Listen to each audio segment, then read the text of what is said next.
Hello दोस्तों, stories with साधना में आपका स्वागत है। मैं आपको सुना रही हूँ कलेक्टर साहिबा उपन्यास, जिसके 16 भाग पूरे हो चुके हैं और ये 17वां भाग है। इसका नाम है आईएएस कैडर बनाम प्यार। तो शुरू करते हैं।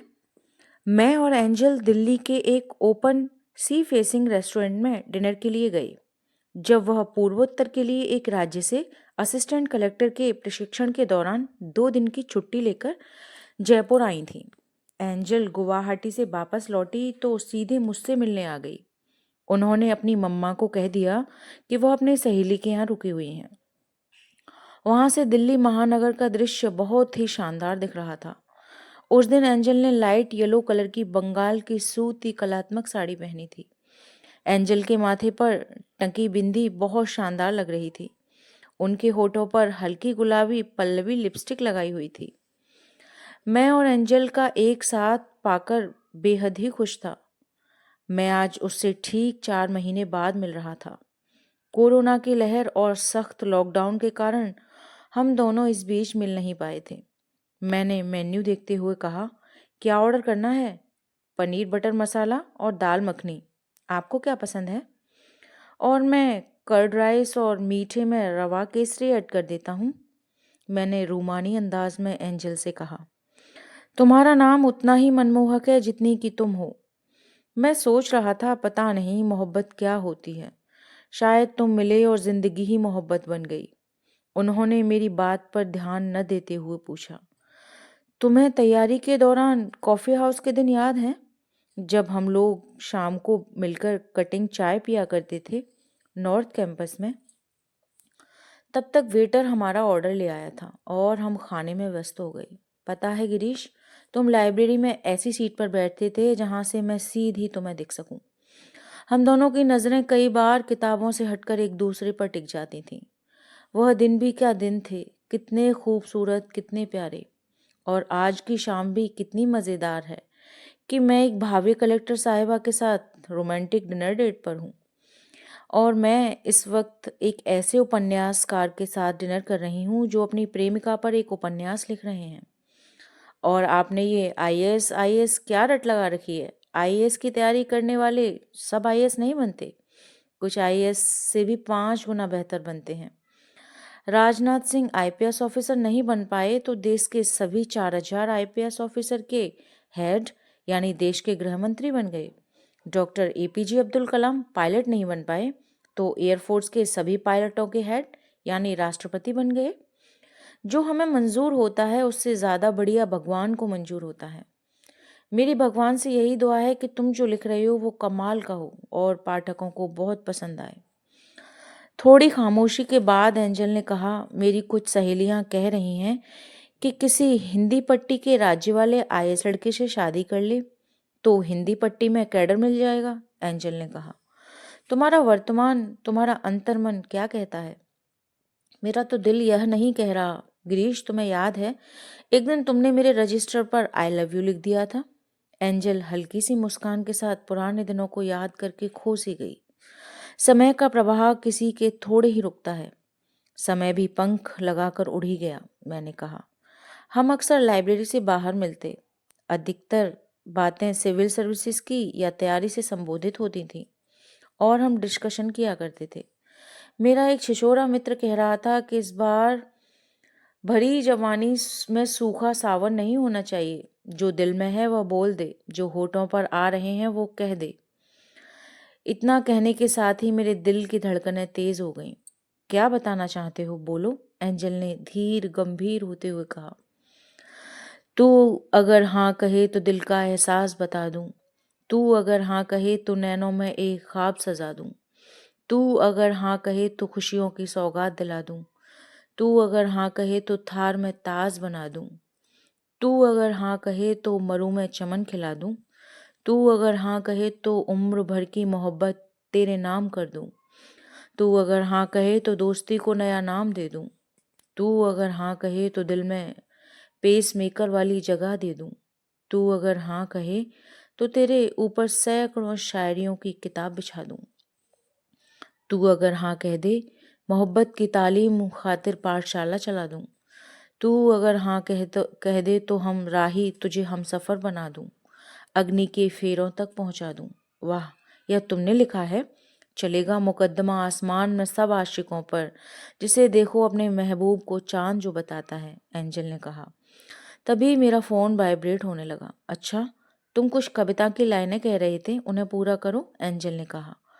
कुछ नहीं, बस कुछ शब्दों को लयबद्ध कर रहा था। अमर उजाला के काव्य मंच पर यह कविता भेजी जो प्रकाशित हुई है।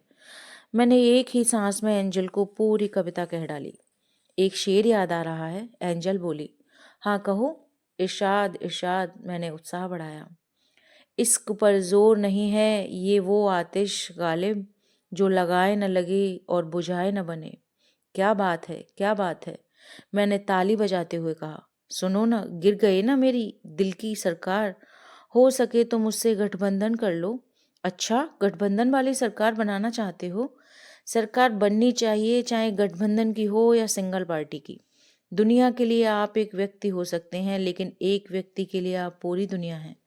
कौन है वो व्यक्ति? इर्द गिर्द नजर घुमाओ, क्या पता मिल जाए, मैंने उनकी हथेलियों को अपने हाथ में लेते हुए कहा। एंजल की हथेलियों को हाथ में लेकर सहलाना मुझे आह्लादित कर रहा था। तेरी नज़र का जादू है या मेरी उम्र का जोश, जब भी देखता हूँ तुझे उड़ जाते हैं मेरे होश।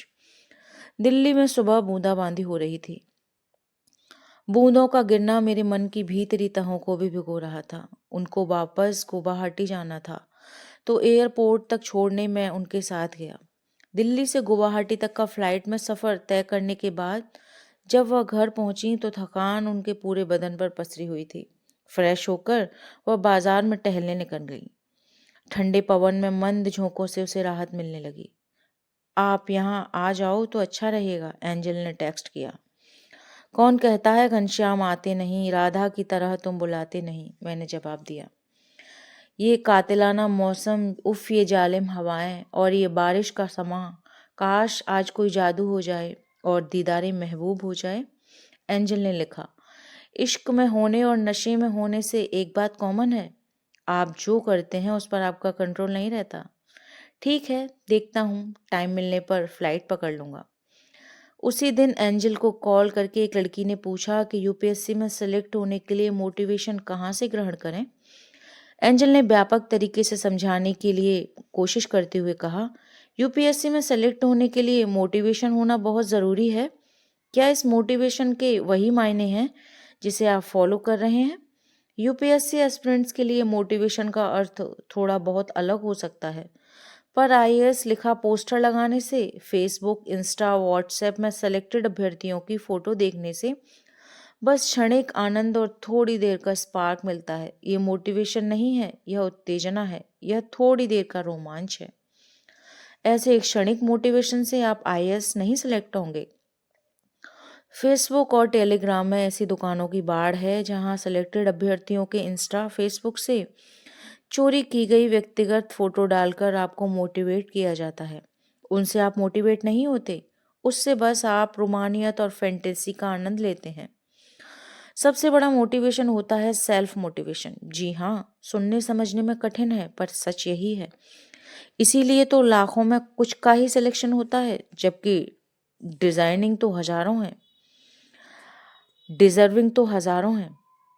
आईएएस की तैयारी का सबसे स्याह पक्ष यह है कि आप बहुत बार अपने लिए लक्ष्य तय करेंगे, टाइम टेबल बनाएंगे, शेड्यूल बनाएंगे, तय करेंगे इतने घंटे में इकोनॉमी हो जाएगा और इतने घंटे में आईआर, इतने घंटे प्री पढ़ूंगा और इतने घंटे ऑप्शनल को दे दूंगा, पर 95% समय वैसा होता नहीं है।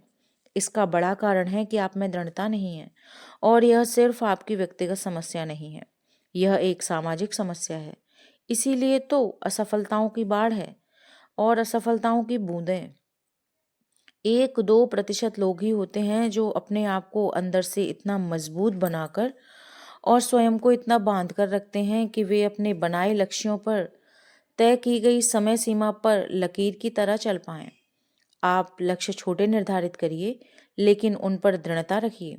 आप देखेंगे कि अगर एक सप्ताह भी आपने हर दिन अपने दैनिक लक्ष्य को पूरा कर लिया तो अंदर से इतना आनंद मिलेगा, इतनी पॉजिटिव एनर्जी मिलेगी, और यही है असली मोटिवेशन। इसी तरह आप सेल्फ मोटिवेट होंगे और इस मोटिवेशन को अपनी लंबी तैयारी के दौरान सस्टेन कर पाएंगे। सिलेबस बड़ा है, तैयारी लंबी है और टूटने बिखरने के हजारों मौके आएंगे। लक्ष्य छोटे निर्धारित करिए, उन पर पागलपन की तरह हद तक दृढ़ रहिए। यही दृढ़ता आपको अंदर से खुशी भी देगी, मोटिवेट भी करेगी और एग्जाम में आप अपनी क्षमता से बेहतर परफॉर्म करेंगे। फिर आपको बाहरी मोटिवेशन या उत्तेजना की जरूरत नहीं पड़ेगी। ना नीली बत्ती की कार, न लवासना की तस्वीरें, न अधिकारियों की अखबारों में छपी सुर्खियां। यूपीएससी की प्रिपरेशन के दौरान इस बात का संतोष कि मैं उन लक्ष्यों को प्राप्त कर लिया या कर पाई जिन्हें मैंने निर्धारित किया था, आपके लिए सबसे बड़ा सकारात्मक बल साबित होगा। तैयारी के दौरान ज्यादातर लोग इस दृढ़ता के अभाव में और एक दो असफलताओं से ही अंदर से टूट जाते हैं, आत्मसंशय के शिकार हो जाते हैं और फिर धीरे धीरे समय निकलता जाता है। इसीलिए चाहे इस दिन में सिर्फ 4 घंटे पढ़ने का लक्ष्य बनाइए, चाहे एक छोटे से टॉपिक को तैयार करने का लक्ष्य बनाइए, चाहे सिर्फ एक उत्तर लिखने का लक्ष्य बनाइए, पर उन पर नियमित रहिए, दृढ़ रहिए, अडिग रहिए, अपने साथ निष्ठुर रहिए। फिर तैयारी में भी आनंद है और सफलता में भी।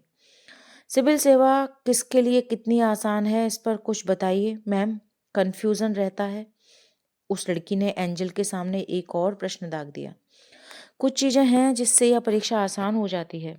नंबर 1, पढ़ने में गहन रुचि। अगर आप 2-3 घंटे तक एक जगह बैठकर किताबों के साथ डूबे रह सकते हो, उसी प्रकार जैसे एक गुदगुदाने वाले उपन्यास को पढ़ते समय आपको पता ही नहीं चलता, अर्थात पढ़ाई को एंजॉय करते हो। नंबर 2, निरंतरता का कोई जवाब नहीं। हर रोज पढ़ने की ललक, फिर चाहे 5-6 घंटे ही क्यों न पढ़ें, क्योंकि सप्ताह में 4 दिन 15-15 घंटे पढ़कर 3 दिन मौज मस्ती करने से अच्छा है सप्ताह के 7 दिन 8-8 घंटे पढ़ना। नंबर 3, करंट अफेयर पर तगड़ी पकड़।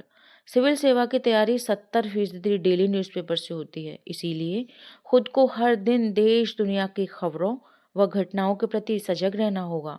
न्यूज़पेपर को किताबों की तरह पढ़ना होगा, लेकिन चुनिंदा खबरों तथा लेखों को ही।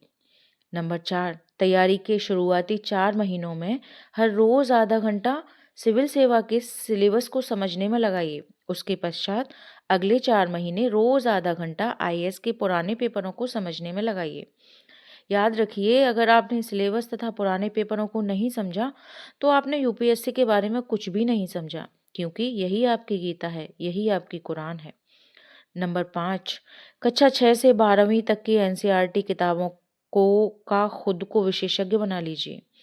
सबसे अंत में और सबसे ज़रूरी भी कि एक वैकल्पिक करियर दिमाग में रखिए, ताकि आगे चलकर ज़्यादा हाथ पांव न मारना पड़े। इस बात को अधिकतर लोग हल्के में लेते हैं। मैम, सिविल सेवा में अपने एप्टीट्यूड को कैसे पहचानें? उस अभ्यर्थी ने एक और सवाल पूछा। संघ लोक सेवा आयोग द्वारा आयोजित की जाने वाली सिविल सेवा परीक्षा में एक अभ्यर्थी में जो चीज़ सबसे ज़्यादा चेक की जाती है वो है एप्टीट्यूड। 2011 तथा 13 में हुए बदलावों के पश्चात रटंत पद्धति का सिलेक्शन में योगदान महज चंद फीसदी ही रह गया है। यूपीएससी अब सिविल सेवा में उन छात्रों का चयन कर रही है जो उनके द्वारा तय किए गए एप्टीट्यूड के मानकों पर खरे उतर रहे हैं। यूपीएससी मुख्यतया एप्टीट्यूड के निम्न मानदंडों को अवश्य चेक करती है। नंबर 1, प्रशासक बनना आंतरिक जरूरत हो। यूपीएससी किसी अभ्यर्थी में यह चेक करती है कि एक प्रशासक बनना उसकी अंतरात्मा की आवाज है या एक आईएएस की चमक दमक से महज आकर्षण भर है। नंबर 2, नए ज्ञान को सीखने की क्षमता। सिविल सेवा में एक बात पर खास ध्यान दिया जाता है कि आप किसी नई चीज को कितना जल्दी सीख लेते हैं। आपकी याददाश्त भले ही बहुत बढ़िया न हो, परंतु यह औसत दर्जे की भी ना हो और आप तथ्यों, सूचनाओं तथा आंकड़ों पर अच्छी पकड़ रख सकते हो, पढ़ने में मन लगता हो, लंबे समय तक एकाग्रता रख सकते हो। नंबर 3, बेबाक तथा सटीक निर्णय लेने की क्षमता हो। दूरदर्शिता, तार्किकता और वैज्ञानिक दृष्टिकोण के आधार पर प्रोएक्टिव निर्णय लेने की विलक्षण क्षमता हो। आम आदमी को गंभीर तथा लगभग अनसुलझी लगने वाली समस्याओं का आप अपने दिमाग के घोड़े दौड़ाकर सटीक समाधान निकाल सकते हो। भाषा पर अच्छी पकड़ हो, आपकी लेखन तथा विश्लेषणात्मक क्षमता अच्छी हो, किसी भी विषय पर आप अपने विचार रख सकते हो। लिखने की क्षमता कुछ इस तरह की हो कि आप 50 शब्दों को 500 शब्दों में तथा 500 शब्दों को 50 शब्दों में पिरो सकते हो। कम्युनिकेशन स्किल, एक सिविल सेवक में दूसरे की बात को समझने तथा अपनी बात को दूसरे को समझाने की अद्भुत कला होनी चाहिए।